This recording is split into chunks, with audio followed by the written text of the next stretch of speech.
الحمد للہ رب العالمین والصلاة والسلام علی سید المرسلین وعلی آلہ وصحابہ اجمعین اما بعد فأعوذ باللہ من الشیطان الرجیم بسم اللہ الرحمن الرحیم انا ارسلناک شاہدا ومبشرا ونذیرا لتؤمنوا باللہ ورسولہ وتعزروه وتوقروه وتسبحوه بكرة وأصيلا آمنت بالله صدق الله العلي العظيم وقال الله تعالى بشأن حبيبه الكريم إن الله وملائكته يصلون على النبي يا أيها الذين آمنوا صلوا عليه وسلموا تسليما اللهم صل على سيدنا ومولانا محمد معدن الجود والكرم وعلى آله وبارك وسلم صلاة وسلاما عليك يا رسول الله صلى الله تعالى عليه وآله وصحبه وسلم اما بعد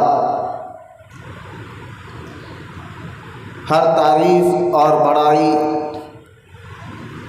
صرف اللہ تعالیٰ کے لیے ہے جو سارے جہان کا مالک ہے، مختار ہے اور جو سارے جہان کا پالنہار ہے۔ میں اس بات کی گواہی دیتا ہوں کہ اللہ تعالیٰ کے سوا کوئی عبادت کے لائق نہیں، وہ ایک ہے، اس کا کوئی ساتھی اور شریک نہیں۔ اور میں اس بات کی بھی گواہی دیتا ہوں کہ آپ کے ہمارے پیارے آقا اور مولا حضور پرنور رحمت کونین حضرت سیدنا محمد مصطفیٰ احمد مجتبیٰ صلی اللہ تعالی علیہ وآلہ وصحبہ وسلم اللہ تعالی کے آخری رسول اور اس کے برگزیدہ بندے ہیں۔ اللہ تعالی حضور اکرم نور مجسم رحمت عالم صلی اللہ تعالی علیہ وآلہ وصحبہ وسلم پر، اہل بیت، صحابہ کرام، تابعین اور تبع تابعین، اولیاء امت پر قیامت تک بکثرت رحمتی اور برکتی نازل فرماتا رہے، آمین۔ محبت سے ایک مرتبہ درود پاک پڑھ لیجیے۔ اللہم صلی علی سیدنا و مولانا محمد معدن الجود والکرم وعلی آلہ وبارک وسلم صلاۃ و سلام علیک یا سیدی یا حبیبی یا رسول اللہ صلی اللہ تعالی علیہ وآلہ وصحبہ وسلم۔ اما بعد، معزز سامعین، السلام علیکم ورحمۃ اللہ وبرکاتہ۔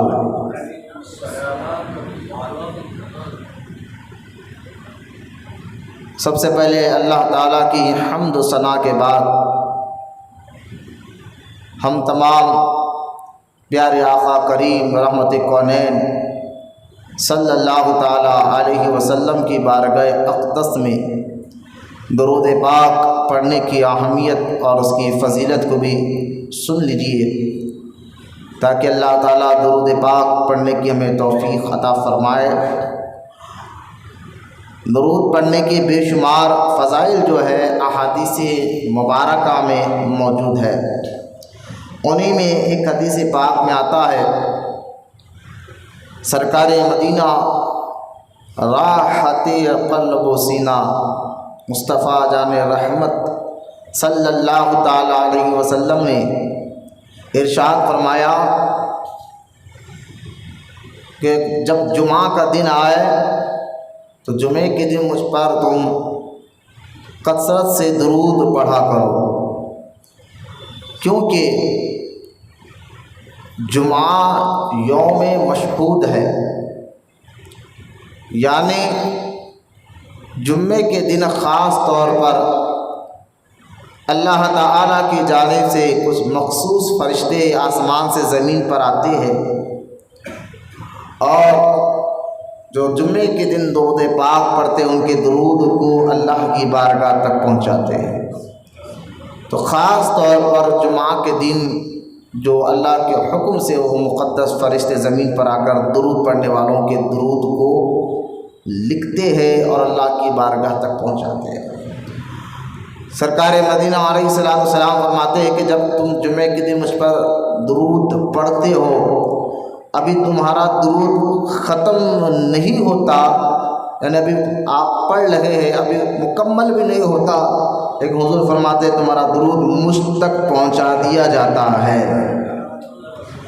لہذا درود پاک کے بے شمار فضائل احادیث مبارکہ میں موجود ہے، اور درود پڑھنے سے اللہ تعالیٰ مصیبتوں، پریشانیوں اور مشکلوں کو دور فرماتا ہے۔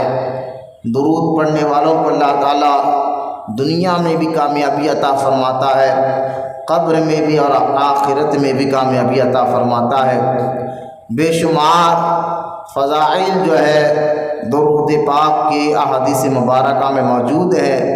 ہمیں چاہیے کہ عقیدت اور محبت کے ساتھ زیادہ سے زیادہ درود پاک کی عادت بنا لے، پھر دیکھیں اللہ تعالیٰ اپنے فضل کیسے فرماتا ہے اور ضرور حضور کے صدقے میں ان کے مشکلوں کو دور فرماتا ہے۔ آئیے محبت اور عقیدت کے ساتھ ہم پھر سے ایک مرتبہ سرکار مدینہ راحتی قلب و سینہ مصطفیٰ جان رحمت صلی اللہ تعالیٰ علیہ وسلم کی بارگاہ اقدس میں درود پاک کا نذرانہ پیش کرے۔ سب مل کر پڑھیے اللہم صلی علی سیدنا مولانا محمد معدن الجود والکرم علی آلہ وبارک وسلم، صلاۃ و سلام علیک یا رسول اللہ صلی اللہ تعالی علیہ وآلہ وصحبہ وسلم۔ لگاتار 3 جمعہ سے تیسرا جمعہ ہے، لگاتار 2 جمعہ سے ہم نے صحابہ کرام اور ان کا مقام و مرتبہ اور جو ہے ان کی عظمت و شان قرآن پاک میں اللہ تعالیٰ نے جو بیان فرمائی ہے اس کا ہم ذکر کر رہے ہیں، کیونکہ یہ ایک ذریعہ ہے جس کے ذریعے سے ہمیں دین بھی سمجھ میں آئے گا۔ صحابہ کرام ایک ذریعہ ہے جن کے ذریعے سے ہمیں دین بھی سمجھ میں آئے گا، قرآن بھی سمجھ میں آئے گا، حضور کا ادب بھی سمجھ میں آئے گا، اور کیسے بھی حالات رہے ایک مسلمان کو اللہ پر اور رسول پر کیسا یقین رکھنا ہے، یہ صحابہ کرام کی زندگی سے ہمیں سبق ملتا ہے۔ صحابہ کرام کی زندگیوں سے صبر کسے کہتے ہیں پتہ چلتا ہے، شکر کسے کہتے ہیں پتہ چلتا ہے، اور اگر حالات اللہ نہ کرے کچھ ایسے خطرناک ہو جائے جہاں پر کلمہ پڑھنا بھی مشکل ہو جائے، نماز پڑھنا بھی مشکل ہو جائے، اللہ تعالیٰ کی عبادت کرنا بھی مشکل ہو جائے، ایسی حالت میں بھی صحابہ کرام نے اللہ کو راضی کرنے والے کام کر کر بتائے ہیں اور اللہ کو راضی کیا ہے۔ تو صحابہ کرام کی زندگی ہمارے لیے ایک آئیڈیل ہے جن کے ذریعے سے ہم آج کے جو حالات چل رہے 2023 میں مسلمان دین کو اپنی پیٹھ پیچھے ڈال کر چل رہا ہے اور دین نمازوں سے دور، عبادت سے دور، اخلاقیات یعنی اپنی مزاج اور اخلاق میں وہ گرتے چلا جا رہا ہے۔ جب اس کو کہا جاتا ہے کہ جناب آپ مسلمان ہیں، اب اللہ پر یقین رکھتے ہیں، آپ قیامت کے دن پر یقین رکھتے ہیں، حساب کتاب اللہ کی بارگاہ میں دینا ہے، تو وہ کہتے چھوڑو یار، آج کے دور میں دین پر عمل کرنا بڑا مشکل کی بات ہے، اگر حلال کمائی کرتے دیکھے تو پھر بھوکے مر جائیں گے۔ اس طرح کی باتیں کر کر وہ معاذ اللہ دین اسلام کا ایک قسم سے مذاق بنانے کی کوشش کرتا ہے۔ یہ ہر مسلمان کی بات نہیں کر رہا ہوں میں، لیکن زیادہ تر مسلمانوں کا ذہن اس طرف ہو گیا ہے کہ آج کے اس دور میں دین پہ عمل کرنا، دین پہ چلنا بڑا مشکل کی بات ہے۔ حقیقت میں ایسا نہیں ہے۔ صحابہ کرام کا جو دور مبارک تھا، آج سے زیادہ وہ دور بڑا خطرناک تھا۔ اس دور میں کلمہ پڑھنا، نماز پڑھنا موت کو دعوت دینے کے برابر تھا، لیکن صحابہ کرام نے ان حالات میں بھی آنے والے مسلمانوں کو ایک سبق دیتے ہوئے دنیا سے تشریف لے کر گئے۔ کہا حالات کچھ بھی رہو، تم اللہ کی رضا پر راضی رہو، اللہ اس کے رسول کے بتائے ہوئے طریقے پہ عمل کرتے رہو، اللہ تعالیٰ تمہیں ہی ضرور کامیابی عطا فرمائے گا۔ لہذا یہی بات سمجھانے کے لیے میں مسلسل 2 جمعے سے اس ٹاپک کو بار بار دہرا رہا ہوں، بار بار سمجھا رہا ہوں، تاکہ ہمارا ایمان، عقیدہ، عمل ہمارا مضبوط ہو جائے۔ کیونکہ آپ دیکھیں آج جو ایک نئی تہذیب بنی ہے، نئے طریقے لوگ رائج کر رہے ہیں اور دین پر عمل کرنے کو معاذ اللہ کہتے کہ جو پرانی باتیں ہیں یہ ان باتوں پہ ہمارا عمل نہیں کرنا چاہیے، جبکہ دین اسلام جو ہے یہ ہمیشہ ہے، ہر دور میں انسانوں کی رہنمائی کرتا ہے۔ قرآن اور حدیث آپ کے اخلاق، آپ کے مزاج، آپ کی عادتوں کی رہنمائی کرتا ہے اور بتاتا ہے کہ انسان کو زندگی گزارنا کیسا ہے۔ کیونکہ ہم یاد رکھیں، ہم جو دنیا میں ہے تو ہمارے لیے 2 چیزیں یاد ہے، ایک ہمارا اخلاقی زندگی کہ تمہاری عادتیں کیسی ہونا چاہیے، اور دوسرا ایک ہے ہماری شرعی زندگی، اور تمہیں قانون، کس طریقے کا قانون تمہیں دیا جائے گا اور اس پہ عمل آپ کو کرنا ہے۔ اخلاقی اور شرعی یعنی یہ دونوں چیزیں انسانوں کے لیے دنیا میں رکھی گئی ہیں، اخلاقی طور پر بھی اور شرعی یعنی قانونی طور پر بھی۔ آپ دیکھیں قانون جو بنا جاتا ہے وہ انسانوں کے لیے ہی بنا جاتا ہے، جانوروں کے لیے نہیں بنا جاتا۔ تو پتہ کیا چلا، جس دنیا میں ہم جی رہے ہیں، اس دنیا میں اللہ تعالیٰ نے ہمیں جو بھیجا ہے وہ 2 چیزیں سنبھالنے کے لیے، ایک تمہاری عادتیں کیسی ہوگی، تمہارے اخلاقی زندگی کیسی ہوگی، اور دوسرا کہ اللہ کا بنایا ہوا قانون، شریعت کی زندگی تمہیں گزارنا ہوگا۔ اب یہ 2 چیزیں، کیونکہ قانون انسانوں کے لیے دنیا میں رکھا گیا ہے، جانوروں کے لیے نہیں۔ جیسا کہ اس کی مثال میں آپ کو دیتا ہوں کہ جانور کے لیے کوئی قانون نہیں ہے۔ اگر عقلی طور پر بھی آپ سوچیں، قانون انسان کے لیے بنایا گیا ہے، جانور کے لیے نہیں۔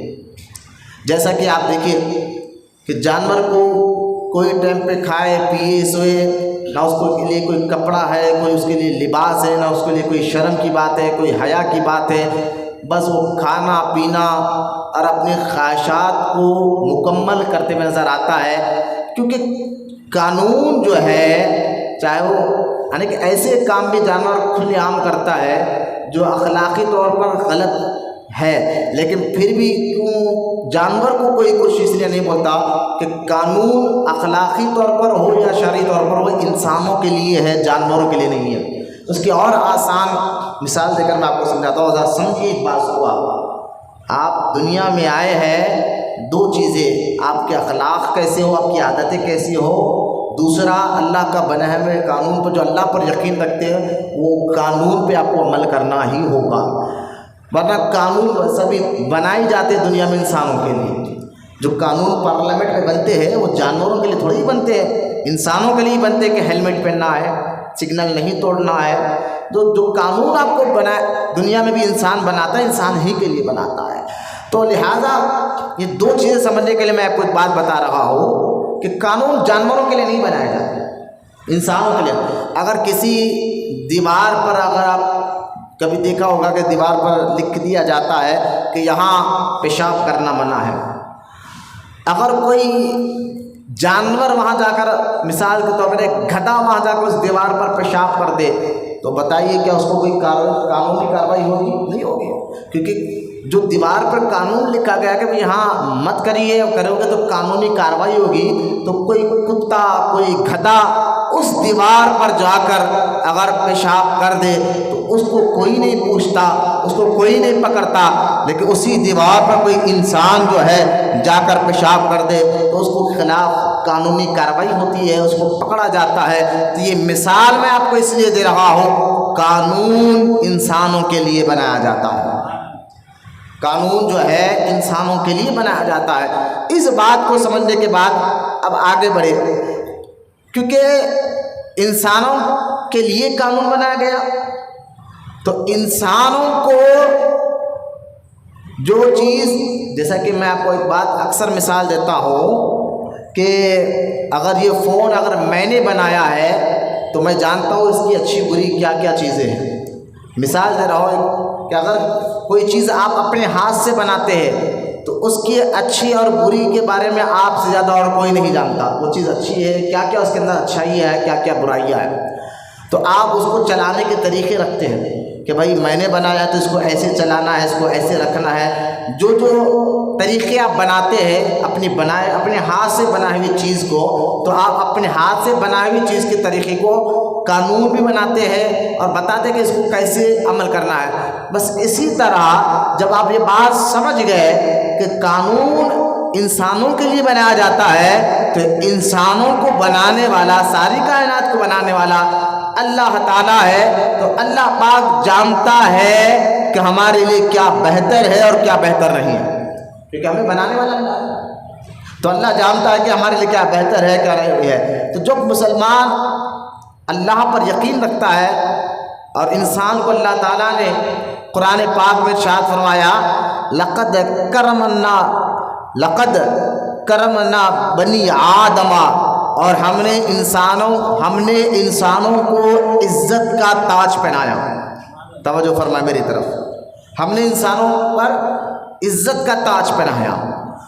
اور پھر ارشاد فرماتا اللہ تعالیٰ قرآن میں دوسری آیت میں، ایک جگہ فرمایا ہم نے انسانوں کو عزت کا تاج پہنایا، یعنی تمہارے اخلاق کیسے گزارنا، تمہاری عادتیں کیسی ہو یہ بھی بتایا، اور تمہارا شرعی قانون کیا ہوگا، اللہ تعالیٰ نے وہ قانون بھی ہمارے نبی کے ذریعے بنا دیا ہے، جس کو ہم قرآن کہتے ہیں، حدیث کہتے ہیں، اسلام کہتے ہیں، شریعت کہتے ہیں، وہ قانون ہے۔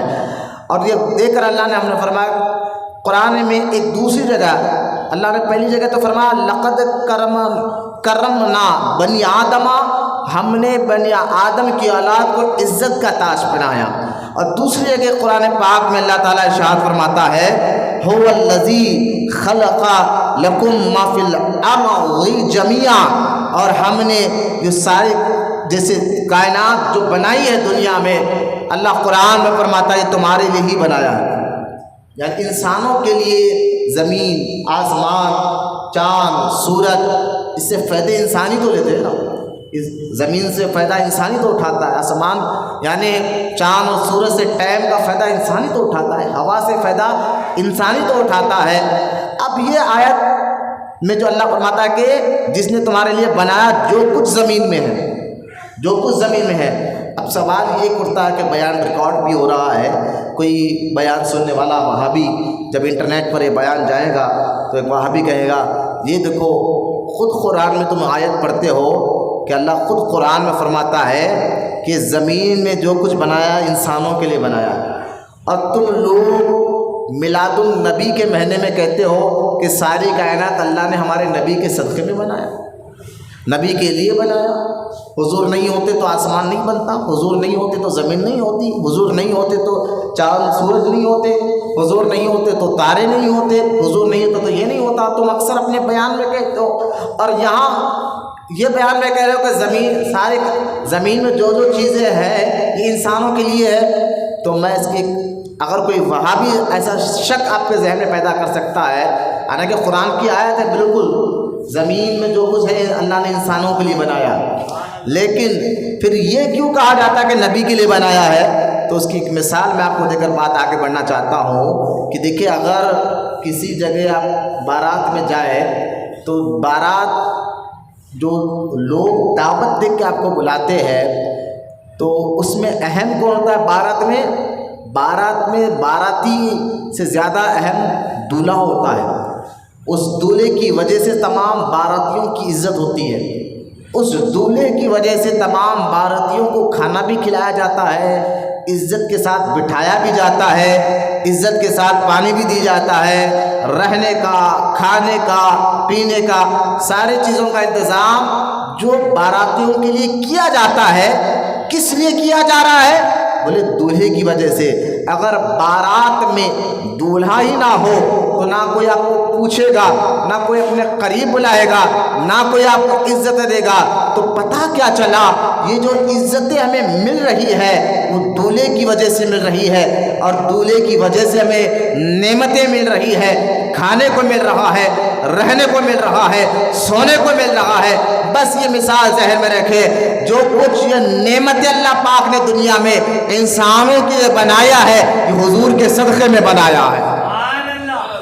اس لیے اعلیٰ حضرت فرماتے ہیں شب اسرا کے دولہا پہ دائم درود، شب اسرا کے دولہا پہ دائم درود، نوشۂ بزم جنت پہ لاکھوں سلام، نوشۂ بزم جنت پہ لاکھوں سلام۔ تو یہ جو نعمتیں ہمیں مل رہی ہے، ہم کہتے ہیں کہ یقیناً دنیا بنائی اللہ تعالیٰ نے انسانوں کے لیے، جو کچھ فائدہ اٹھائے انسان فائدہ اٹھائے، لیکن کس کے صدقے میں بنائی ہے؟ وہ ہمارے آقا محمد رسول اللہ کی ذات مبارکہ ہے صلی اللہ تعالیٰ علیہ وسلم۔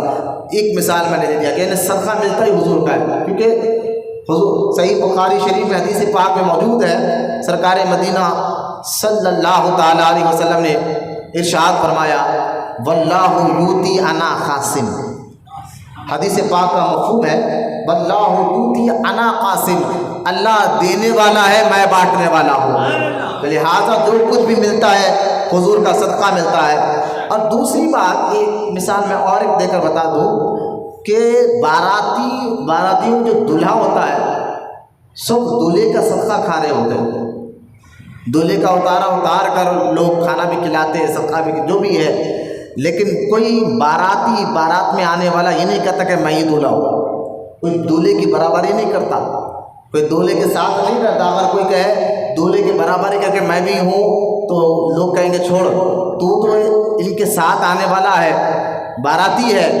لہٰذا تو دولہے کے برابر نہیں ہو سکتا۔ بس یہی مثال ذہن میں رکھے، جو کچھ بھی صدقہ کھا رہے ہیں انسان وہ حضور کا صدقہ کھا رہے ہیں، تو کوئی بھی ان کا صدقہ کھانے والا نبی کی طرح نہیں ہو سکتا، حضور کی طرح۔ یہ بات درست ہے، اگر میں آپ کو دور لے کے جا رہا ہوں تو بس سمجھاتا۔ تو خیر، میں آپ کو بتانا یہ چاہ رہا ہوں کہ اللہ تعالیٰ نے ہمیں اخلاقی اور شرعی زندگی گزارنے کے لیے دنیا میں بھیجا، اور بھیج کر پھر دیکھیں نبیوں کے ذریعے ہمارا اخلاق کیسے ہونا چاہیے، ہماری عادتیں کیسی ہونی چاہیے، یہ تمام کے تمام باتیں اللہ تعالیٰ نے قرآن اور حدیث میں بیان فرما دیا۔ یعنی قرآن میں بیان فرمایا، کیونکہ حضور کا کلام بھی وہی ہوتا ہے، حضور کا فرمانا بھی اللہ کا فرمان ہوتا ہے، اس لیے میں آپ کو حضور کی حدیث کو بھی اللہ کا فرمان بیان کر رہا ہوں۔ لہٰذا اب جو دور چل رہا ہے، میں ان باتوں کو سمجھے کہ اخلاق کیسے ہونا چاہیے، آپ کی عادتیں کیسے ہونی چاہیے، اور آپ کو شرعی قانون کیا ہونا چاہیے۔ تو حدیث پاک کا مفہوم ہے، رحمت کونین صلی اللہ تعالیٰ علیہ وسلم نے ارشاد فرمایا کہ مومن سے مراد ایمان والا جو اللہ پر یقین رکھتا ہو، قیامت پر یقین رکھتا ہو، وہ اپنی مرضی سے نہیں رب چاہی زندگی گزارتا ہو، وہ لوگ ذرا غور سے سماعت فرمائے۔ حدیث پاک کا مفہوم ہے، نبی کریم صلی اللہ تعالیٰ علیہ وسلم نے ارشاد فرمایا مومن کے لیے دنیا ایک جیل خانے کی طرح ہے، جیل کی طرح ہے، اور کافر کے لیے جنت ہے۔ مطلب کیا ہے اس کا؟ بھائی اگر کوئی جیل میں چلا جائے تو بتائیے جیل میں رہنے والا قیدی اپنی مرضی سے کھانا نہیں کھا سکتا، جیل میں رہنے والا قیدی اپنی مرضی سے جو ہے نا سو نہیں سکتا، اس کے سونے کے لیے ٹائمنگ ہے، اس کے کھانے کے لیے ٹائمنگ ہے، اس کو کب کیا کرنا ہوگا ہے پورا شیڈول، پورا ایک طریقہ جیلر بتا دیتا ہے کہ تمہیں یہ کرنا ہے، اور اس کو اپنی مرضی کا وہ کھانا بھی نہیں کھا سکتا۔ جو جیل والے جو کھانا دیتے وہی کھانا اس کو پڑتا ہے۔ تو یہ ذہن میں رکھے، اسی طرح مومن مسلمان اپنی مرضی سے، کیونکہ وہ جانور کی طرح نہیں ہے کہ جانور اپنی مرضی جو چاہے کھائے، نہ اس کے لیے حلال ہے نہ اس کے لیے حرام کوئی چیز ہے، بلکہ وہ جو چاہے کھا سکتا ہے۔ وہ حیوان ہے، وہ جانور ہے، وہ نہ حلال کی پرواہ کرتا ہے نہ حرام کی پرواہ کرتا ہے، لیکن ہم انسان ہیں، پھر اللہ پر یقین رکھنے والے مسلمان ہیں، تو لہٰذا ہم بھی اپنی مرضی کی زندگی ہرگز نہیں گزار سکتے۔ جو اللہ پر یقین رکھتے ہیں وہ اللہ اس کے رسول کے بتائے ہوئے طریقے پر اپنی زندگیاں گزارتے ہیں۔ ان کا کھانا کیا کھاؤ گے، کیا پہنو گے، کیسا رہو گے، یہ تمام باتیں اللہ پاک نے قرآن اور ہمارے نبی کے ذریعے ساری چیزیں بتا دیا ہے۔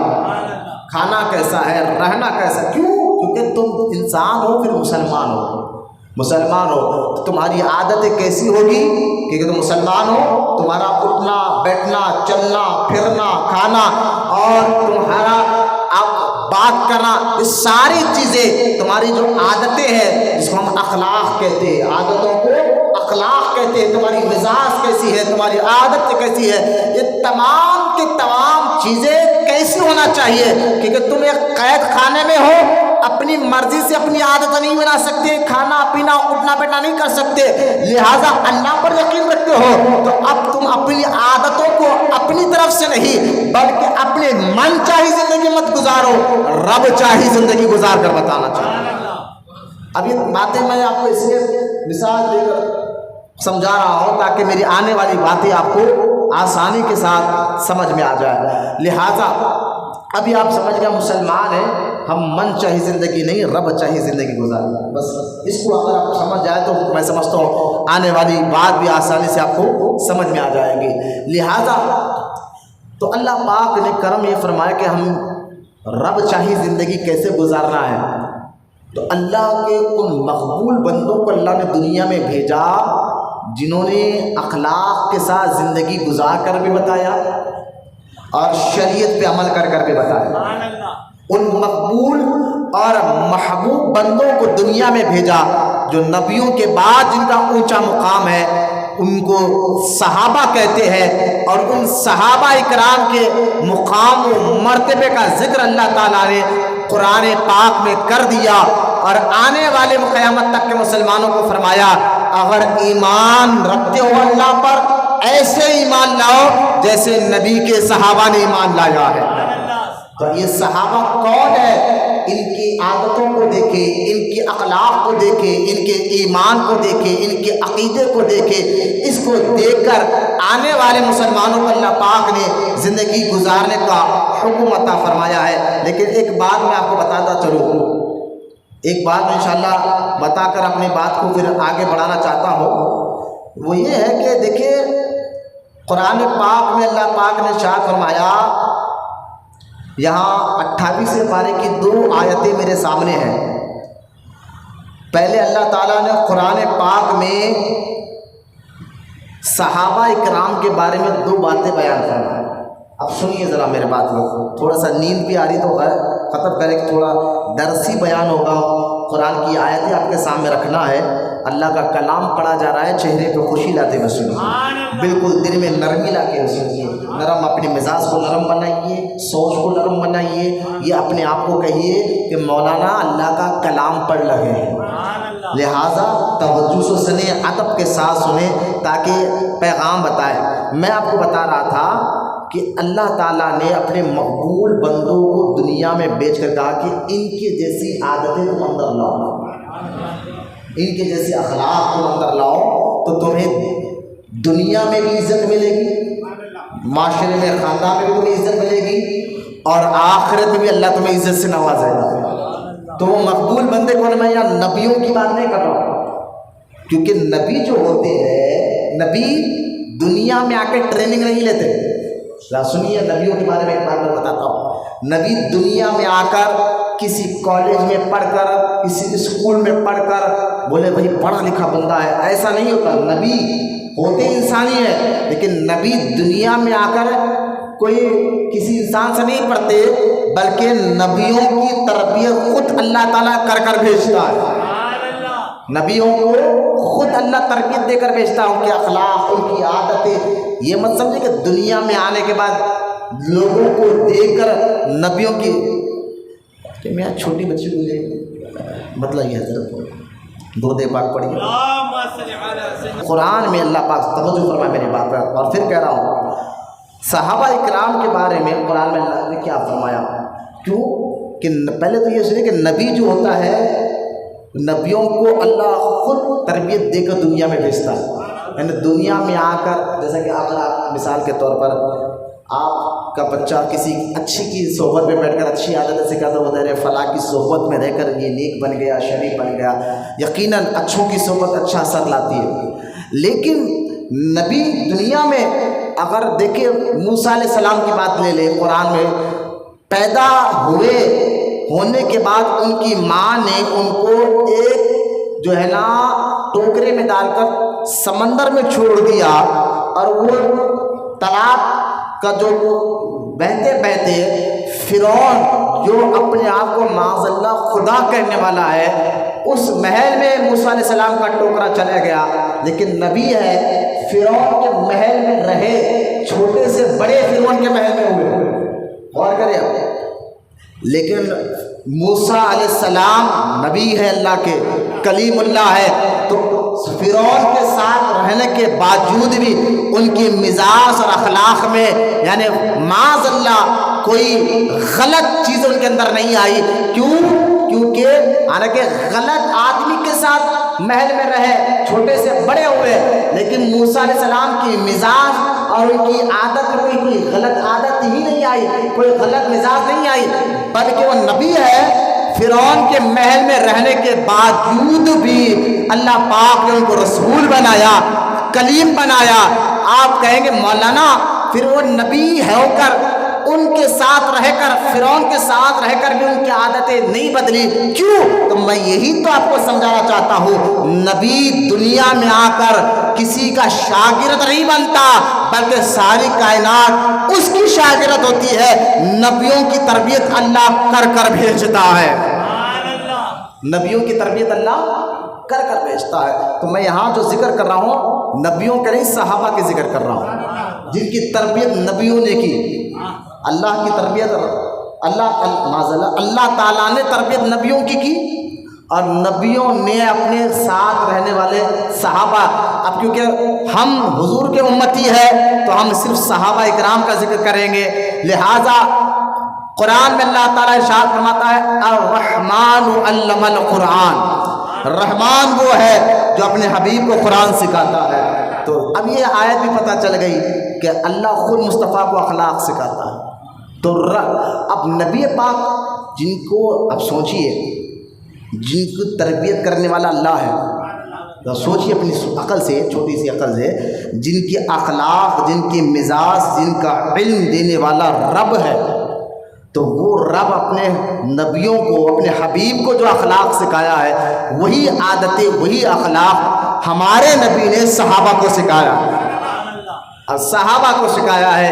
تو صحابہ کی زندگی کو پڑھیے آپ کہ حضور کا ہر وقت ساتھ دیے، ہر وقت صحابہ اکرام حضور کا ساتھ دیے، جبکہ حالات ایسے تھے کہ اگر کوئی حضور کے ساتھ دیتا تو موت آ جاتی، لیکن حضور کی صحبت میں رہ کر ان کی مزاج، ان کا دل ایسے پاک اور صاف ہو گیا تھا، اللہ پر ایسا یقین مضبوط ہو گیا تھا کہ حالات کو دیکھ کر وہ لوگ ڈرے نہیں، بلکہ اللہ اور اس کے رسول کی اطاعت کرتے ہوئے اللہ کو راضی کر کر بتایا ہے، اللہ کو راضی کر کر بتایا۔ یہ ہے صحابہ کرام، جس کی ایک مثال دیکھیے آپ مجھے بتائیے، ابھی جو جنگ ہو رہی ہے، اسرائیل جو حماس پر، فلسطین پر جو حملے کر رہا ہے، ہزاروں بچے شہید ہو رہے ہیں، ہزاروں لوگ شہید ہو رہے ہیں، اتنے ملک رہ کر بھی کوئی اس کو کچھ بول نہیں سک رہا۔ لیکن میں آپ کو ایک بات بتانا چاہتا ہوں کہ مجھے بتائیے کہ اسرائیل کے پاس طاقت ہے اس وقت، ابھی اپنی سمجھانے کے لیے ایک بات کر رہا ہوں، طاقت اس کے پاس ہے، پیسہ اس کے پاس ہے، پاور اس کے پاس ہے، ہتھیار اس کے پاس ہے، جتنا پاور، جتنا طاقت، جتنا پیسہ ابھی اس وقت اسرائیل کے پاس ہے، اللہ اس یہودی ملک کو تب تاراج کرے۔ آمین تو بولیے نا۔ ہم کیا کر سکتے؟ دعا کہیں کر سکتے نا، ہم کمزور، دعا کر سکتے ہیں، اور سرکار نے فرمایا دعا مومن کی ہتھیار ہے۔ ہم تو صرف دعا کر سکتے ہیں، اللہ ان یہودیوں نے جو ہاسپٹل کو نہیں دیکھ رہے ہیں، مریضوں کو نہیں دیکھ رہے ہیں، ڈاکٹرز کو نہیں دیکھ رہے ہیں، بس وہ حملہ کر ہی کر رہے ہیں۔ اور جو ایک طرف تو یہ یہودی اس طرح کا ظلم بربریت خاص طور فلسطین پر، حماس اور مسلمانوں پر کر رہے ہیں، دوسری طرف جو مسلم ممالک 57 ممالک مسلمانوں کے 57 ابھی اس وقت 57 ملک مسلمانوں کے ہیں، اور صرف ہر کوئی صرف زبان سے کہہ رہا ہے کہ نہیں کرنا نہیں کرو، لیکن کوئی آگے بڑھ کر مدد نہیں کر رہا ہے، کیونکہ حدیث پاک میں نبی کریم صلی اللہ تعالیٰ علیہ وسلم نے فرمایا کہ ایک مسلمان عمارت کی طرح ہے، آپس میں جسم کی طرح ہے۔ سرکار نے کیا فرمایا؟ مسلمان ایک جسم کی طرح ہے، جسم میں کہیں بھی تکلیف لگے تو درد تو پورے جسم کو ہوتا ہے نا۔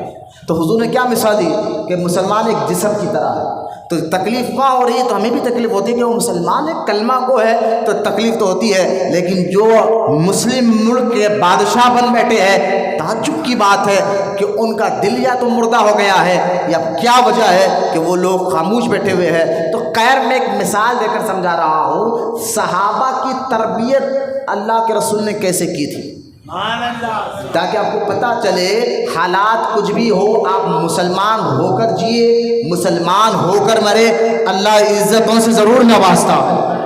اب اس کو سمجھانے کے لیے ہمیں پچھلوں کو دیکھنا ہوگا، پچھلے مسلمان کیسے تھے، حالات کو دیکھ کر۔ ایسے حالات جو اب ہے، داڑھی رکھنا مشکل ہو جائے دھیرے دھیرے، ہندوستان، اللہ ہمارے ہندوستان کو غریب نواز کے صدقے میں سلامت رکھے، یہاں کے مسلمانوں کو سلامت رکھے، لیکن ہو رہا ہے دھیرے دھیرے، کہیں پر کچھ الگ الگ اسٹیٹ میں الگ الگ قانون، دھیرے دھیرے یوں سمجھے کہ شہد میں زہر دیا جا رہا ہے، لیکن پتہ نہیں کہ آگے چل کر ماحول کیا ہوگا، کہ داڑھی بھی رکھنا کہ اپنا جرم ہو جائے گا، ایسا نہیں۔ ابھی تو کچھ ماحول پورے ٹھیک ہے، لیکن امید ہے ابھی یہ جو ماحول آپ دیکھ رہے ہیں، لوگ داڑھی رکھنے ڈر رہے ہیں، ایسے ماحول میں جبکہ کوئی داڑھی پہ کوئی قانون نہیں بنا، لیکن پھر بھی لوگ ڈرتے ہیں کہ بھائی داڑھی رکھے تو کاروبار کیسا ہوگا، لڑکی کیسے ملے گی، ہم فلاں جگہ جاتے ہیں، ہم سفروں میں جاتے ہیں، اللہ فلاں۔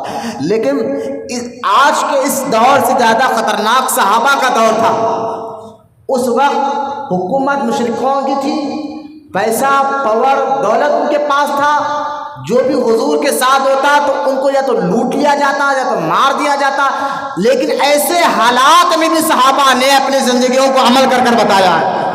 صحابہ وہ ہے جنہوں نے حالات کو دیکھ کر ڈرے نہیں، جس کی ایک مثال میں آپ کو دے رہا تھا کہ مجھے بتائیے اگر ابھی جو دو حالت چل رہے جنگ میں، اسرائیل کے پاس پاور ہے، دولت ہے، ہتھیار ہے، تو ایک عام مسلمان بھی بولے اب کیا کر سکتے ہیں حضرت، وہ تو پاور والا ہے، پیسے والا ہے، اب حماس کے پاس، اس فلسطین کے پاس پاور نہیں ہے۔ یعنی عقل کہے گی کہ اس وقت یہودی دشمن بڑا طاقتور ہے، اور عقل کیا کہے گی کہ دشمن جو ہے غالب رہے گا، دشمن مار دے گا۔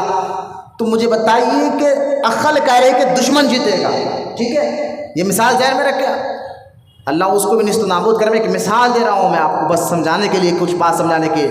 اسی طرح صحابہ کو اگر آپ سمجھنا ہے تو ایک واقعہ سمجھ جائے تو آپ کو پتہ چلے گا کہ اللہ کے رسول نے صحابہ کی تربیت کیسے کی، اور اللہ اس لیے تو قرآن میں کہتا ہے ایسے ہی ایمان لاؤ جیسے نبی کے صحابہ نے ایمان لایا۔ وہ ایک مثال کیا ہے، یعنی میں بتانا چاہ رہا ہوں عقلی طور پر آپ سوچ کر بتائیں، دشمن اگر طاقتور ہے اور ہم کمزور ہیں تو عقل کہے گی کہ دشمن ہی جیتے گا، دشمن ہی جیتے گا کہ وہ طاقتور ہے۔ اسی طرح جب صحابہ اکرام کے دور کو دیکھے، جنگ بدر کے واقعے کو پڑھے، آپ بدر والا واقعہ پڑھے کہ جب دشمن 1000 تھے اور صحابہ یعنی مسلمان 313 تھے، 313 مسلمان، 313 مسلمانوں میں 70 تلواریں تھیں، 313 مسلمان میں تلواریں کتنی تھیں؟ 70۔ اب دیکھیے آپ ادھر 1000 ہے دشمن اور ان کے پاس 1000 کے لوگوں کے پاس پورے ہتھیار ہے، پورا جو ہے نا جو جنگ میں پہنا جاتا ہے سوٹ وہ بھی موجود ہے، پھر کھانا پینا سب ہر عیش کی چیز دشمنوں کے پاس تھی، اور ادھر صحابہ 313 اور سواری دو اونٹ جس میں کئی لوگ پیدل چلتے ہوئے آئے۔ ایک تو رمضان جیسا مبارک مہینہ، پھر جو ہے ہتھیار بھی کم، دشمن زیادہ۔ اب مجھے بتائیے عقل کیا کرے؟ میں اگر آپ کے سامنے بتاؤں کہ دشمن زیادہ ہے ہم کم ہے تو آپ یہی کہیں گے کہ حضرت دشمن زیادہ ہے، عقل تو یہی کہے گی کہ دشمن جیتے گا کیونکہ ان کے پاس ہتھیار زیادہ، وہ لوگ زیادہ۔ لیکن صحابہ نے یہ کہا کہ جب سرکار نے کہا کہ اب بتاؤ کرنا کیا ہے، تو صحابہ نے یہی جواب دیا تھا، حضور ہم آپ کے دائیں بائیں آگے پیچھے سے آپ کے ساتھ ہے، آپ اجازت تو دے کے دیکھیے، ہم حالات کو نہیں دیکھیں گے، اگر آپ اجازت دے تو ہم سمندر میں چھلانگ لگانے کو تو ہم سمندر میں بھی چھلانگ لگا کر بتا دیں گے۔ اور 313 کا ایمان اللہ پر، رسول پر ایسا یقین 100% مضبوط تھا کہ وہ 313 1000 پر غالب آ گئے۔ اور جنگ بدر کا جو واقعہ ہوا وہ آپ کی آنکھوں کے سامنے ہے۔ اس لیے قرآن کہتا ہے کہ صحابہ اکرام کے بارے میں اللہ پاک فرماتا ہے کہ صحابہ وہ جن کے ایمان کو اللہ نے قبول فرما لیا ہے۔ تو اب ان کے جیسا ایمان لاؤ، ہمیں کہا گیا آنے والے مسلمانوں کا کیا کہ پچھلوں کے جیسا ایمان لاؤ، بولو نا سبحان اللہ۔ اس لیے قرآن میں سورہ فاتحہ میں بھی یہی تو پڑھتے نا، صراط الذین انعمت علیہم، اے اللہ ان کے راستے پر چلا جن پر تیرا انعام ہوا ہے، جن پر تیرا، تو ہم سے پہلے لوگ، پہلے میں یہاں پھر کہہ رہا ہوں نبیوں کی بات نہیں کر رہا ہوں، میں صحابہ کی بات کر رہا ہوں۔ تو ہم سے پہلے نبیوں کے بعد صحابہ کی زندگیوں کو آپ دیکھیں، مشکلیں ان کے دور میں بھی تھی، حالات ان کے حالات بھی اتنے خطرناک تھے۔ آپ دیکھیں ایک صحابی ہے ابو دجانہ، ان کا نام تھا ابو دجانہ رضی اللہ تعالیٰ، وہ فجر پڑھتے ہی فوراً اپنے گھر چلے جاتے تھے۔ کسی صحابہ نے آپس میں ایک بار کہا کہ حضور کی عادت مبارک یہ تھی کہ سرکار مدینہ علیہ السلام نماز فجر پڑھ کر بیٹھ جاتے اور بیٹھ کر اشراق کے تک انتظار کرتے، لوگ اپنے خواب حضور کو بیان کرتے تو سرکار اس خواب کی تعبیر بیان کرتے۔ اور یاد رکھے حدیث پاک میں آتا ہے کہ جو فجر پڑھ کر بازار گیا وہ اسلام کا جھنڈا ہاتھ میں لے کر گیا، اور اسلام سے جھنڈے سے مراد کیا ہے؟ برکت لے کر گیا۔ اور جو فجر نہیں بلکہ یوں زندگی گزار دی، مطلب سوتے سوتے وقت گزار کر بازار گیا، وہ شیطان کے جھنڈے میں کے سائے تلے گیا۔ تو پتہ کیا چلا ہمارے کاروبار میں برکتیں کیوں چلی جا رہی ہے؟ کیونکہ ہم پتہ نہیں کہ رمضان مبارک میں کب فجر پڑی تھی اور کتنے سال ہوگا فجر کی نماز نہیں پڑھ کر، لہٰذا فجر نہیں پڑھو گے تو برکت کہاں ملے گی؟ اس لیے ایک اور حدیث پاک میں حضور صلی اللہ تعالیٰ علیہ وسلم نے فرمایا، دیکھیں میرے نبی کو اللہ پاک نے جو جو علم دیا ہے، آج وہ ہر بات سرکار کی 100% 100% صحیح ہے۔ سرکار نے انسانوں کے اخلاق مزاج کو سدھارنے کے لیے حضور نے فرمایا تھا، اگر میری امت میں خیانت میں دھوکے بازی لوگ شروع کر دیں گے، خیانت دینا شروع کر دیں گے، دھوکے بازی، تو سرکار نے فرمایا اگر خیانت عام ہو جائے تو سمجھ جاؤ کہ تمہارے گھروں سے، تمہاری زندگیوں سے برکتیں اٹھا لی جائیں گی۔ امانت میں خیانت بولتے نا، سمجھ رہے خیانت اب ہو گئی۔ خیانت صرف یہ نہیں ہے کہ آپ کسی کا پیسہ کھا جائے، کوئی آپ کہے بھائی امانت کے طور پر میرا فون رکھیے، پیسہ رکھیے، کچھ دن کے بعد ملے لوں گا، اور آپ نے کھا لیا، یہ تو ہے کسی کے مال کو ہڑپ لینا، لیکن کسی کی بات بھی امانت ہوتی ہے۔ اگر کوئی اپنے راز کی بات آپ کے سامنے کہے اور بولے بھائی یہ کسی کو نہیں بولنا، تو اس کی بات کو دوسروں کے سامنے بولنا یہ بھی امانت میں خیانت ہے۔ اور آج ہو رہا ہے سرکار نے فرمایا اگر جب میری امت میں یہ چیز عام ہو جائے، امانت میں خیانت، لوگ زمینیں کھا جا رہے، بیواؤں، یتیموں، بے سہاوروں کے مال کھا جا رہے، بات تو دور کی بات ہے مال کو نہیں چھوڑ رہے، تو امانت میں خیانت جب زیادہ ہو جائے گی، حضور صلی اللہ تعالیٰ علیہ وسلم نے ارشاد فرمایا کہ تمہارے گھروں سے برکت اٹھا لی جائے گی۔ اور سرکار مدینہ علیہ الصلوۃ والسلام نے ارشاد فرمایا اگر لوگ سچ بولنا چھوڑ دیں گے، سنیے آپ، آج اور بہترین ساری کائنات کامل انسان ہمارے نبی ہیں جنہوں نے آپ کو عادات اور اخلاق بتائے۔ سرکار مدینہ علیہ الصلوۃ والسلام نے ارشاد فرمایا کہ اگر ایک دور ایسا آ جائے اس دور میں لوگ سچ بولنا چھوڑ دیں ڈر کر، ارے بھائی سچ بولیں گے تو مار دے گا، لیڈر ہے سامنے، روڈی ہے، پہلوان ہے، سچ بولیں گے ڈر کر کہ سچ میں، حالانکہ جانتے کہ وہ بندہ سچا ہے پھر بھی آپ خاموش بیٹھ گئے۔ سرکار نے فرمایا جب میری امت میں لوگ سچ بولنا چھوڑ دیں گے ڈر کر، کسی اور کو دیکھ کے ڈر کر، آج ہو رہا ہے نا، پڑوسی اگر حق پر ہے لیکن سامنے والا پہلوان تو ہم ڈر کر بولتے نہیں، کچھ بھی نہیں بول رہے، ارے بھائی بولو میں سچا ہوں، بھائی جاؤ تم جانے وہ جانے، ہم کچھ بولیں گے تو پھر ہمارے اوپر یہ بلا آ جائے گی۔ لہٰذا سرکار کی حدیث سنیں، سرکار نے فرمایا جب میری امت حالات کو دیکھ کر سچ بولنا چھوڑ دے گی، لوگوں کو ڈر کر، پہلوانوں، روڈیوں، سود خوروں سے ڈر کر سچ بولنا چھوڑ دے گی، تو حضور نے فرمایا پھر وہ وقت آئے گا کہ میری امت میں خون ریزی عام ہو جائے گی۔ آج ہو رہا ہے، جگہ جگہ قتل غارت گری ہو رہی ہے، چھوٹی چھوٹی بات پر مار دیا جا رہا ہے، قتل کر دیا جا رہا ہے۔ ابھی آپ نے نہیں دیکھا کل کا 350 روپے کے لیے قتل کر دیا گیا، مار دیا گیا۔ تو سچ جب بندہ مسلمان بولنا چھوڑ دے، اللہ پر یقین کرنے والا، رسول پر یقین کرنے والا سچ بولنا چھوڑ دے، تو پھر دیکھے پھر ان کی زندگیوں میں خون ریزی عام ہو جاتی ہے۔ لہٰذا صحابہ کرام کی زندگیوں کو دیکھے، حالات کچھ بھی رہے وہ سچ بولا کرتے تھے، حلال روٹی کمایا کرتے تھے، اور جو ہے اللہ اس کے رسول کے بتائے طریقے پر زندگی عمل کر کر بتایا کرتے تھے۔ اس لیے صحابہ کی تعریف ہوئی ایسے ایمان لاؤ جیسے صحابہ نے ایمان لایا ہے۔ حالات کو دیکھ کر کبھی فیصلہ نہ کرو۔ آپ دیکھیں ابو دجانہ وہ صحابی تھے، فجر پڑھتے کی اشراق کی نماز تک ٹھہرتے نہیں تھے، فوراً نکل جاتے تھے۔ کسی نے شکایت کی حضور سے، حضور کچھ نہیں بولتے تھے، حضور خاموش، کیونکہ اللہ کے بتانے سے نبی سب جانتے ہیں۔ لیکن کسی نے کہا حضور ابو دجانہ فوراً فجر کی نماز پڑھتے کی چلے جاتا ہے، وجہ کیا ہے جانے کی؟ وہ اشراق تک کیوں نہیں پڑھتا مسجد میں؟ اشراق کی نماز سمجھتے نا آپ، سورج جب ایک ہاتھ اتنا نکلتا ہے جب تک مسجد میں بیٹھنا حضور کی سنت ہے۔ کبھی بیٹھیے آپ، انشاءاللہ آپ سمجھیں گے نہیں حضرت فجر پڑھتے، آپ کبھی بیٹھ کر دیکھیں، اشراق کی نماز پڑھ کر مسجد کے باہر نکل کر دیکھیں، انشاءاللہ گھر میں بھی برکت نظر آئے گی اور کاروبار میں بھی برکت نظر آئے گی انشاءاللہ۔ لہٰذا لیکن وہ صحابی فوراً نکل جاتے تھے، حالانکہ ان کا نکلنا کوئی گناہ نہیں تھا، کیونکہ اگر کوئی بندہ فجر پڑھ کر گھر کو چلے جا رہا ہے تو کوئی گناہ بھی نہیں ہے، بالکل صحیح پڑھے، اچھی بات ہے، اشراق کی نماز تک مسجد میں بیٹھے اچھی بات ہے، نہیں پڑھے تو گناہ بھی نہیں ہے۔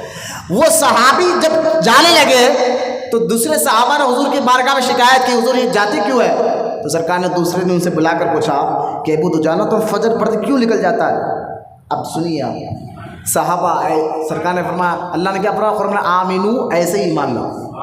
ان کے ایمان کو قبول فرما لیا اللہ پاک نے۔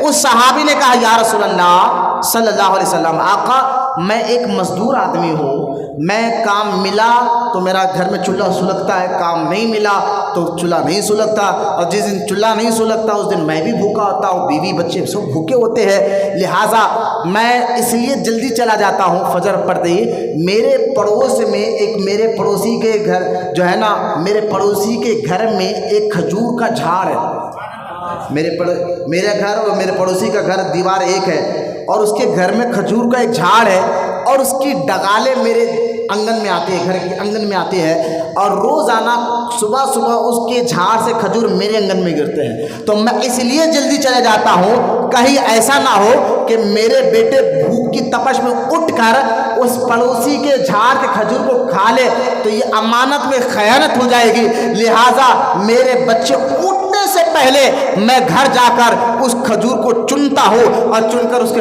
میرے پڑوسی کو دے دیتا ہوں۔ بولو نا سبحان اللہ، قرآن کہتا ہے اس لیے ایسے ایمان لاؤ ہے، بولو نا سبحان اللہ۔ کیا دور آ گیا، صحابہ ایسے تھے، اس لیے قرآن کی تعریف کر رہا ہے. ابھی بھی ایسے لوگ ہیں, میں نہیں کہتا. سرکار نے کیا فرمایا؟ سرکار فرماتے ہیں اگر مجھے اس بات کا ڈر نہ ہوتا تو میں بتا دیتا کہ تمہیں پڑوسی کا حق کیا ہے.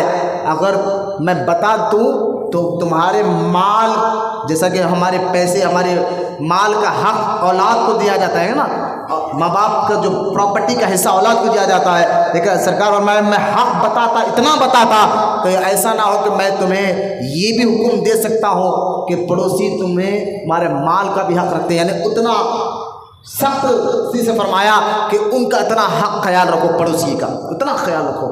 اگر ایسا ہوتا تو میں تمہیں مال سے بھی کہتا, اپنے مال سے بھی ان کا حق دیا. لہٰذا توجہ فرمائے. لیکن سرکار نے بہترین مسلمان وہی ہے جس کے پڑوسی اس کے شر سے محفوظ رہے. تو صحابہ اکرام کی یہ مزاج, یہ تربیت کیا کس نے؟ ہمارے نبی نے.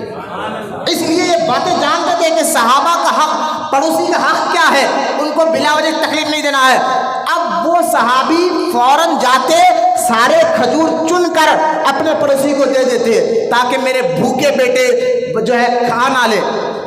یہ خیال ہوتا تھا. اب تو اللہ ماشاء اللہ آج جو مسلمان کا دور ہے, میں ابھی اور اس پر بتاتا تو کئی واقعات بتاتا. جب یہ بات دوسرے صحابہ نے سنی, ان کی آنکھوں سے آنسو جاری ہو گئے کہ یار یہ کتنا محنتی بھی شخص ہے, اللہ کا خوف ان کے دل میں کیسا ہے. تو نبی کریم صلی اللہ علیہ وسلم کی بھی رحمت جوش میں آئی. سرکار نے فرمایا کہ جاؤ تو اپنے پڑوسی کو بلا کر لا, جاؤ اپنے پڑوسی کو بلا کر لا. وہ گئے, اپنے پڑوسی کو بلا کر لایا. تو سرکار نے فرمایا دیکھ یہ تیرا جو پڑوسی ہے بڑا غریب ہے, ایک کام کا جو تیرا جو جھاڑ ہے تیرے آنگن میں لگا ہوا, اس جھاڑ کے سارے کھجور تو اسے دے دے, اس کے بدلے میں تجھے جنت میں 100 جھاڑ دلاؤں گا.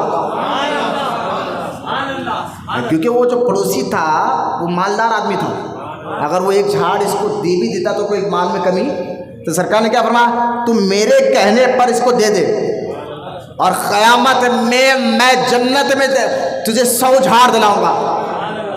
اس حدیث میں ہمارے اور آپ کے نبی کا اختیار بھی بتایا گیا ہے کہ ہمارے اور آپ کے نبی, اگر اللہ پاک ان کو اختیار نہیں دیتا, مجھے بتائیے اگر میں آپ کو کہوں یہ کام کر دو تو یہ فون آپ کا, تو میرا فون ہے, میرا اختیار, تبھی تو میں آپ کو کہوں گا میرا کام کرو گے تو یہ فون آپ کا. تو سرکار نے جنت دے کر بتا دیا کہ اللہ تعالیٰ نے مجھے مجبور نہیں, مالک کو مختار بنا کر بھیجا ہے.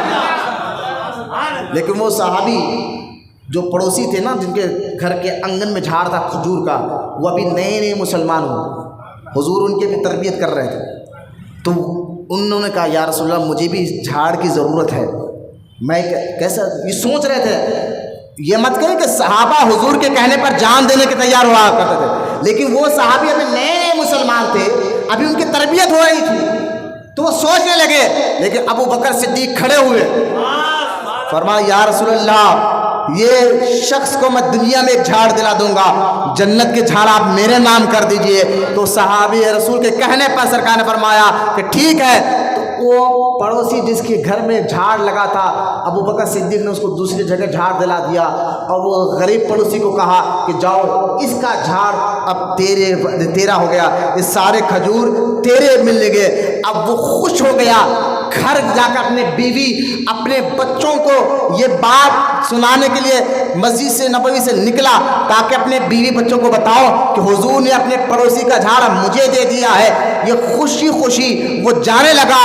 دیکھ کر جب اپنے گھر پہنچا حیران ہو گیا, جو جھاڑ پڑوسی کے گھر کے آنگن میں لگا ہوا تھا وہ جھاڑ نکل کر اس کے گھر کے آنگن میں لگ چکا تھا, اور جو جھاڑ بھی زبانی حال سے کہہ رہا تھا میں بھی میرے نبی کی اطاعت کر رہا ہوں. یعنی یہ حضور کا معجزہ دیکھیں, وہ جھاڑ وہاں سے نکل کر اس کے گھر میں لگ گیا خود بخود, کیونکہ حضور وہ جھاڑ بھی جانتا, رسول نے کہہ دیا کہ آج سے یہ جھاڑ اس کا. تو خیر, تو اس لیے قرآن کہتا ہے ایسے ایمان لاؤ. اگر جو اللہ پر رسول پر ایسے ایمان لاتے ہیں پھر اللہ تعالیٰ ان کے کاروبار کا ذریعہ ایسے بنا دیتا ہے.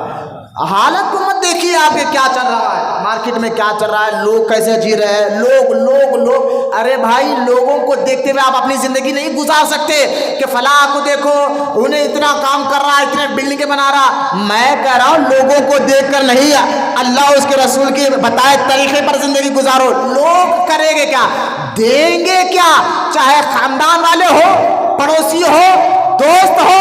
مجھے بتائیے اگر موت آ جائے، مر جائے، مرنے کے بعد نہ آپ کا کوئی دوست قبر میں آ کے آپ کے ساتھ لیٹے گا، نہ آپ کی ماں آپ کے قبر میں آ کے ساتھ لیٹے گی چلو میرا بیٹا اکیلا قبر میں کیسے رہے گا میں ساتھ جاؤ گے، نہ دوست، نہ رشتہ دار، نہ پڑوسی، نہ خاندان. اور خاندان میں نہ ہونا چاہیے، چاہے اللہ ناراض بھی ہو کچھ بھی کرنے کے لیے تیار ہے. میں کہتا ہوں جب مرو گے نا تو وہاں کوئی ساتھ آنے والا نہیں ہے، وہاں صرف آپ کا اعمال ساتھ جائے گا اور آپ کا ایمان ساتھ جائے گا. آپ جب مرو گے تو آپ دوستوں کو، رشتہ داروں کو خبر بھی پہنچے گی تو وہ پہلا سوال یہ کریں گے موت کب اٹھا رہے، پہلا سوال یہ کریں گے کب اٹھا رہے، کون سی مسجد میں، کون سی نماز میں.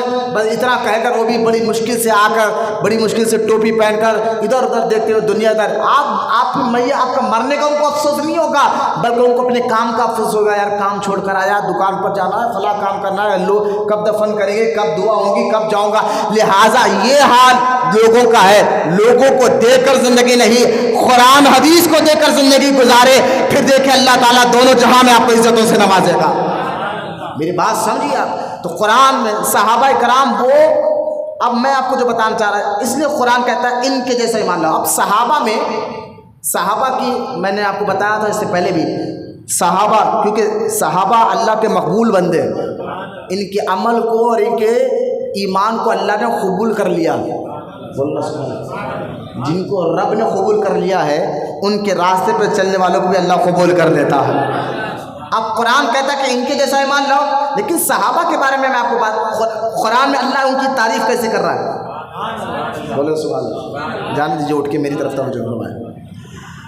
لہذا قرآن پاک میں اللہ پاک سا پہلے آپ دیکھیں، بڑھیا بیٹے ایک بچے نماز پڑھ لے گا، نہیں پڑھتے بیٹھ جاؤ، نماز نہیں پڑھتے. تقریر کے وقت یہ بھی مسئلہ سیکھ لیجیے آپ تمام، جب بھی تقریر ہو رہی ہو نماز ذکر کچھ نہیں پڑھنے کی اجازت نہیں ہے. کیوں؟ وجہ یہ ہے کہ قرآن حدیث کی باتیں ہو رہی ہو تو اس کا ادب کے ساتھ سننا بھی عبادت ہے، یہ سیکھنا ہے ہمارے. میں کسی کو تانا دینے کے لیے نہیں، سب میری طرف دیکھیں، کسی کو دین کا ایک مسئلہ سکھانے کے لیے یہ بات بول رہا ہوں. اور میری عادت ہے اگر میں غلطی دیکھتا ہوں تو بولتا ہوں اخلاص کے لیے، اللہ کی رضا کے لیے، تاکہ آپ کو دین سمجھ میں آئے، سیکھنے آئے ہمارا دین ہے کیا. ہماری اتنی عمریں ہو گئی ہمیں ایسے مسئلے نہیں معلوم تو پھر کیا بات ہے. اور بالکل اطمینان کے ساتھ بیٹھیے یار، کیونکہ پھر میں کہہ رہا ہوں مسجد میں بیٹھے نماز کے انتظار میں بیٹھنا بھی کیسے کی. میں ہر جمعہ 2 جمعہ سے بتا رہا ہوں صحابہ کی تعریف. اب صحابہ کے بارے میں دیکھیں قرآن پہلے صحابہ کے مقام و مرتبہ میں نے بتا دیا ہوں، لیکن صحابہ میں 2 قسمیں ہیں. قسمیں میں مرتبے کے حساب سے نہیں بتا رہا ہوں، مرتبہ اور رتبے کے حساب سے نہیں بتا رہا ہوں. مکے کے صحابہ کو مہاجر کہتے ہیں اور مدینے پاک کے رہنے والے صحابہ کو انصار کہتے ہیں. یہ 2 نام یاد رکھیں، مہاجر اور انصار. یہ 2 نام یاد رکھیں گے نا، یاد رکھنا چاہیے. ہمیں تو کرکٹوں کے نام یاد رہتے ہیں، پہلوانوں کے اس کے نام یاد رہتے ہیں، تو یہ نام یاد رکھنا ہمارے بڑوں کے نام ہیں. مہاجر وہ جنہوں نے سب کچھ چھوڑا اللہ اس کے رسول کے لیے، مکہ چھوڑ کر مدینہ چلے گئے. اور انصار وہ جو مدینے میں ہی تھے، جب ان کے مسلمان بھائی مکہ چھوڑ کر مدینہ آ گئے تو انہوں نے اپنے گھروں میں، اپنے پراپرٹیوں میں، اپنی زمینوں میں ان کو جگہ عطا فرمائی. اب دیکھیں ان دونوں صحابہ کی تعریف اللہ قرآن میں کیسے کر رہا ہے. اب قرآن میں اللہ فرماتا ہے 28واں پارہ، اللہ ارشاد فرماتا ہے اب جو مکہ چھوڑے، کیوں چھوڑے مکہ؟ بھائی مکے میں جو مکے کے صحابہ تھے انہوں نے پیدا مکے میں ہوئے، بڑے مکے میں ہوئے، کمایا کھایا، سب پراپرٹیاں مکے میں تھے. جیسا کہ ان کا نام تھا عبد الرحمن بن عوف رضی اللہ تعالیٰ عنہ، ایک صحابی عبد الرحمن بن عوف مکے کے رہنے والے تھے، بہت مالدار. اللہ نے خوب دولت دی تھی، اتنی دولت دی کہ آپ دیکھیے ان کے دنیا سے جانے کے بعد عبد الرحمن بن عوف جب دنیا سے انتقال کر گئے، دنیا سے تشریف لے گئے، آنا کہ یہ صحابی ایسے صحابی عبد الرحمن بن عوف ان کا نام ہے، یہ صحابہ میں ایسی صحابی ہے جن کو زندگی میں ہمارے نبی نے کہا کہ تم جنتی ہو. عشرہ مبشرہ